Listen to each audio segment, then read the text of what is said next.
আপনি শুরু করেন। আচ্ছা ঠিক আছে, আমরা একটু শুরু করছি। হ্যাঁ ভাই শুরু করেন, বলেন বলেন। শুরু করছি। বিসমিল্লাহির রহমানির রহিম। আপনারা বিসমিল্লাহির রহমানির রহিম। প্রিয় দেশবাসী, প্রিয় সাংবাদিক বন্ধুগণ, আপনারা জানেন ফাঁসিদণ্ডপ্রাপ্ত আসামি ওসি প্রদীপের ফাঁসি কার্যকরের তারিখ ঘোষণার দাবিতে এক্স ফোর্সেস অ্যাসোসিয়েশনের আজকের এই সংবাদ সম্মেলন। প্রিয় দেশবাসী, আপনারা জানেন মেজর সিনা মোহাম্মদ রাশেদ হত্যার প্রধান আসামি ওসি প্রদীপ ফাঁসির রায়ে ঘোষিত হয়েছে বহু আগেই, কিন্তু আজ পর্যন্ত ফাঁসির কার্যকরের তারিখ ঘোষণা করা হয়নি। এটা কেবল বিলম্ব নয়, এটা ন্যায় বিচারের সাথে অপমান, শহীদের আত্মার প্রতি বিশ্বাসঘাতকতা আর জাতির সাথে বেইমানি।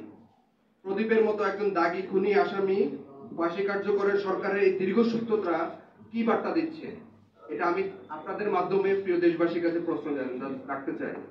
যে অপরাধীরা রাজনৈতিক বা প্রশাসনিক ছত্র ছাড়া থাকলে বিচার এড়িয়ে যেতে পারে, এই বিলম্ব শুধু ভুক্তভোগী পরিবারের নয়, আমাদের সবার প্রিয় আমাদের আর্ম ফোর্সেস, আইন শৃঙ্খলা বাহিনী এবং সাধারণ মানুষের মনোবলকে আঘাত করেছে।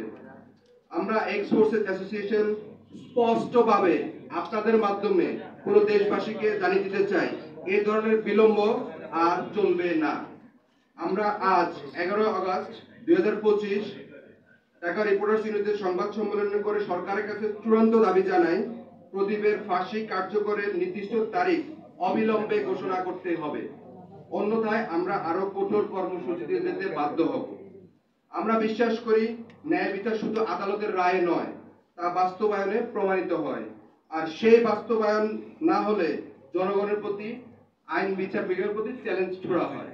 সেজন্য প্রিয় দেশবাসী, আপনাদের মাধ্যমে, গণমাধ্যম কর্মীদের মাধ্যমে আমরা জানতে চাই যে আমাদের আইন বিভাগ এবং রাষ্ট্রের সুপ্রিম কোর্ট যে রায় দিয়েছে সেটি কার্যকরের যে তারিখ, সেই তারিখ অবিলম্বে ঘোষণা করতে হবে। আমরা আপনাদের জ্ঞাতার্থে আরেকটি বিষয় জানিয়ে রাখি। আপনারা জানেন যে গত 2 জুন যে হাইকোর্টের রায় হয়েছে, সেই রায়ের যে টাইপিং করতে আজকে 2 মাসের অধিক সময় লেগেছে। তো আমরা সেই হাইকোর্টকে আমরা সম্মানের সহিত বলতে চাই, যদি আপনাদের কোনো টাইপিস্ট যদি না থেকে থাকে তাহলে আমাদেরকে বলবেন, আমরা গিয়ে আপনাদের সেই টাইপিংটা করে আসবো। ধন্যবাদ।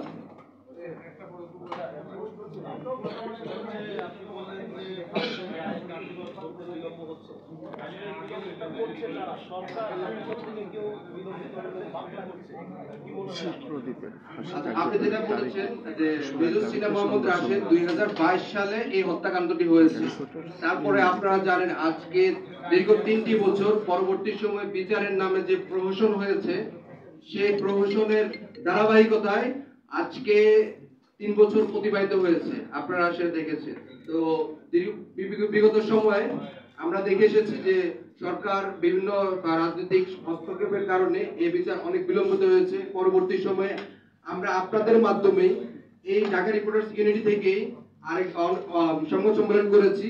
তো সেই জায়গা থেকে আমরা কন্টিনিউয়াসলি বলে আসছি, ফাইনালি গত 2 জুন হাইকোর্ট সে রায় দিয়েছে, কিন্তু এখন পর্যন্ত সেই রায় কার্যকরের কোনো তারিখ বা দৃশ্যমান কোনো পদক্ষেপ হচ্ছে না।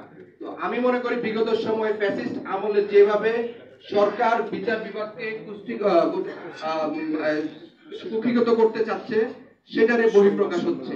আমরা বিশ্বাস করি যে বিচার বিভাগ যদি সম্পূর্ণরূপে স্বাধীনভাবে কাজ করতে চায়, তাহলে এই ধরনের হত্যাকাণ্ডের রায় অতি দ্রুত সম্ভব।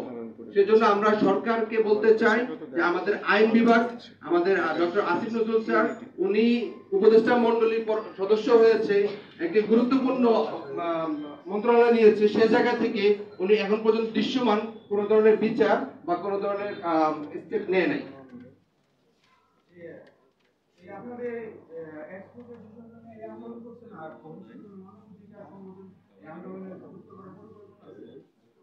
আপনারা জানেন যে আমাদের এই মানবাধিকার সংগঠন যুক্ত করার জন্য ইন্টারন্যাশনাল হিউম্যান রাইটস ফাউন্ডেশনের আমাদের চেয়ারম্যান মহোদয় আসছে, উনি এই বিষয়টা আপনাকে আলোচনা করতে পারবেন।